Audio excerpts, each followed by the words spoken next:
For all the things that I've done, I'm most renowned for what I didn't do. Everybody wants to make it, and you might not make it. And I said to my dad, well, that depends on what making it is, Dad. He said, if you keep that attitude, I think you should go. He said, but name your price in the beginning. If it ever gets more expensive than the price you name, get out of there. Ladies and gentlemen, this next young man coming to the stage is starting his comedy career tonight. Who knows? We may be witnessing the birth of a star. Please welcome David Chappelle.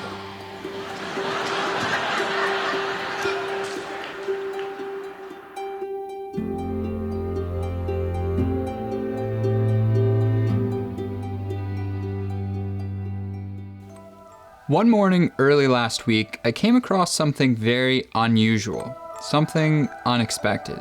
I was scrolling through Instagram and I came across a video posted by none other than Dave Chappelle, complete with a cryptic message that said, Unforgiven. Now this video itself wasn't what was unexpected, it was what the video contained that was unexpected. Because in that video was a lesson, many lessons for that matter, but one lesson in particular that I'd like to tell you about today. And that lesson is about business.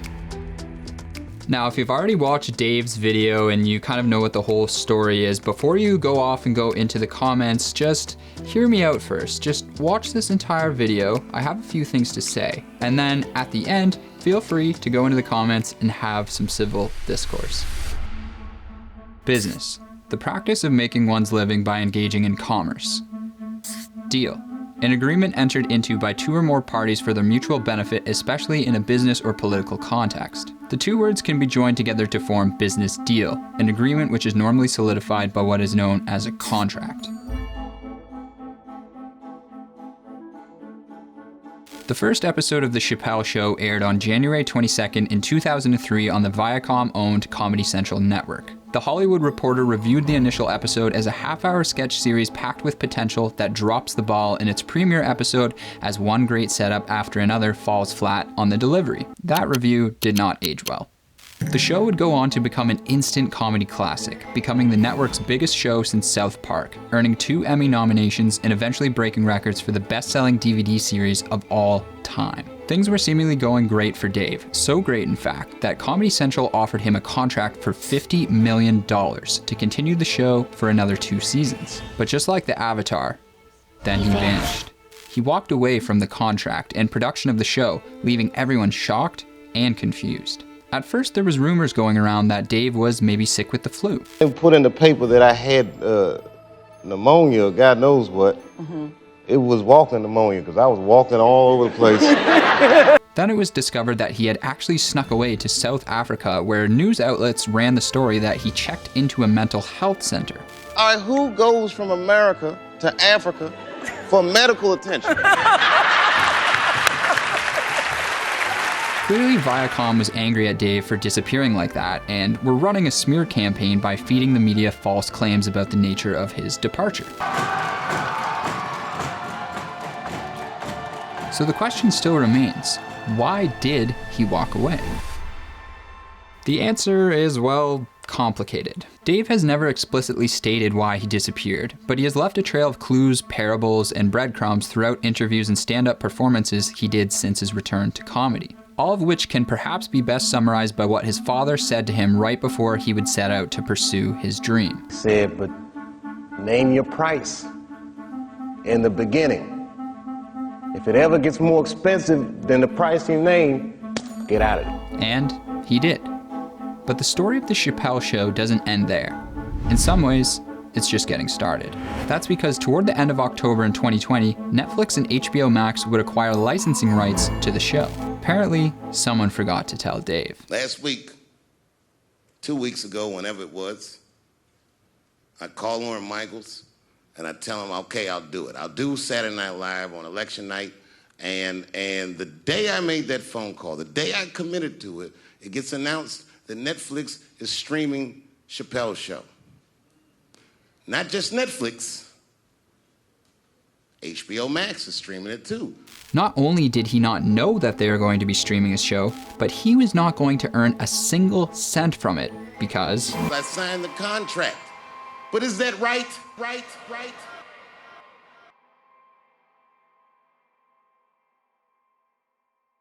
And there we have it, the crux of this entire issue. Perfectly legal, but is it right? In the business world, many actions are taken within the bounds of law and justice. But does that necessarily mean that those actions are morally justified? To the untrained eye, you might not see it. But once you step into this world, you'll quickly find out there's a war going on. Legality versus morality. Binding contracts versus ethical obligations. The principle versus the principle. Now you might be thinking, Dave's being a big baby. Why should I care about this rich guy who signed a bad contract and now just wants more money? But what if it's not about the money? What if it's about the principle instead of the principle? What if it's about standing up for something that you believe is right? Since the dawn of creativity, there's always been a juxtaposition between two distinct groups of people who struggle to work together, the artist and the corporation. You see, Dave's story is actually not so unique. The manipulation of artists into raw deals is a tale as old as time. The music industry is particularly rife with these accounts. Do you know why Prince, the famous rock star that was a friend of mine, do you know why he called himself the artist when he came back? Prince famously took a stand against his record label by changing his name to an unpronounceable symbol so that his effective name became the artist formerly known as Prince for the duration of his contract. Or how about Stan Lee and Jack Kirby, for example? Huh? Jack who?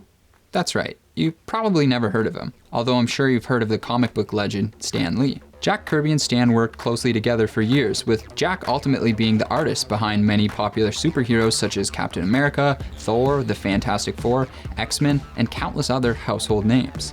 Yet Jack never received the type of compensation Stan ever received because of the contract he was working under. In fact, a lawsuit was just settled between Kirby's estate and Marvel, Disney, 20th Century Fox, Sony, Universal, and Paramount Pictures, because credit was not being given where credit was due. Now you might be thinking, well, these people signed a contract. They should have known what they were agreeing to. They should have hired a lawyer. Too bad if they didn't like the way it played out. A deal's a deal. It's a fair point. It's very important that contracts are actually binding. But consider this. David Simon is the creator and writer of the highly popular TV show The Wire.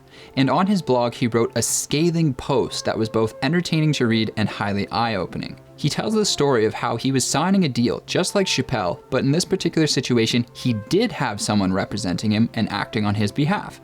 Or so he thought. It turns out this representative was actually a double agent working both sides of the deal, but obviously skewing the deal to whoever had the biggest pockets, which was, of course, the production company. And because this representative turned out to be an agent and not a lawyer as he thought he was acting as, it was perfectly legal. It's in the contract. So I'm sitting here across from you as someone who's pretty steeped in the world of business, suits, money, and contracts. In particular, I've spent a good amount of time in the investment industry. Let me tell you a little bit about that. A number of years back, I thought I wanted to be a financial advisor. I thought I was going to personally walk people through unbiased financial plans that would lead them down a life of wealth and happiness. Oh, how naive I was. I was accepted into a specialized, competitive, and rigorous training program at a company I will not name, where I quickly learned a few things. The first thing I learned was a client's happiness was only a secondary thought. A client's happiness was only useful so long as it kept them doing business with you. A client's wealth was only useful so long as it made my company wealthy. I started to feel the way you feel when you eat something that was a little off. You get that feeling in your stomach that something ain't right. I specifically remember a situation where I was taught to use a certain type of sales tactic. I was to show a client their options for investments that I could offer them. I would say, now this fund here is a really good fund, but it has fees of 3.5%. That's expensive. I'm looking out for you, and I want what's best for you. That's why I think this fund might be a better choice. It's just as good, but it only has a fee of 2%. Only 2%, I thought to myself, that's extremely high. The client would be losing hundreds of thousands of dollars over their lifetime to fees without even knowing it, and making my company extremely wealthy in the process. I mean, my God, we were being trained to give our client either the option of terrible or bad, and then making it seem like the bad option was a good choice. Right now, there's this thing where ethics aren't what they used to be. This idea that people are trying to replace the ideas of good and bad with better or worse. And that is incorrect. You gotta keep your ethics intact, because good and bad is a compass that helps you find the way. And a person that only does what's better or worse is the easiest type of person to control. They are a mouse in a maze that just finds the cheese. I was being trained to treat people like they were stupid and incentivize them to find the cheese. Just trust me and sign here. It's a good deal. And this was all perfectly legal. But is that right? Now, on top of me sitting across from you as someone who came from the business world, I also now have my foot in a different universe. The universe of the artist. And that's because now that I'm making videos for a living, I'm actually sitting across on the other side of the table where I'm having contracts sent to me. So now let me tell you a truth from the perspective of the artist. A lot of these brands that reach out to me have absolutely no idea what I do. They have no idea what the subject matter of my videos are. They don't care about me at all. All they want is you. They want your eyeballs and they want your attention. And they see that I have that. They see I have an audience, and they want your eyes and your ears pointed at their products. And so all they see me as is a way to get to you. Now, I don't roll with those brands. I work with people that I respect, and that respect is earned. Now, part of me thinks, well, Steve, maybe that's just how the world works. Maybe that's just business. And you know what? Maybe it is just business, but I don't believe that a business deal has to be just business. And that's because there's a new school of business replacing the old school. There's a new school in finance where the FIRE movement and self-education is replacing traditional financial advisors and banks. There's a new school in marketing where brands recognize the social and monetary value of winning the heart of a customer alongside their wallet. There's a new school that thinks, you know what? Maybe the customer isn't a mouse in a maze that we need to direct towards the cheese. Maybe they have their own compass between good and bad, and they're capable of determining the difference between the two for themselves. An adage can be described as a proverb or short statement expressing a general truth. I'm quite fond of them because they simply distill wisdom that was true, is true, and will be true. Here's one of my favorites. Beware a wolf in sheep's clothing.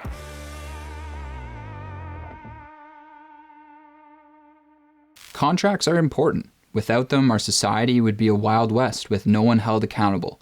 But too often is a contract signed by someone sitting around a table of what appears to be the friendly smiles of sheep without noticing the fangs. I come to you as someone from the wolf's den. I grew up with wolves, I hunted with wolves, and I've eaten with wolves. They are ruthless, they are cunning, and they usually get what they want. But just like you may have not noticed the wolf sitting across from you at that table, they may not have noticed who is sitting across from them.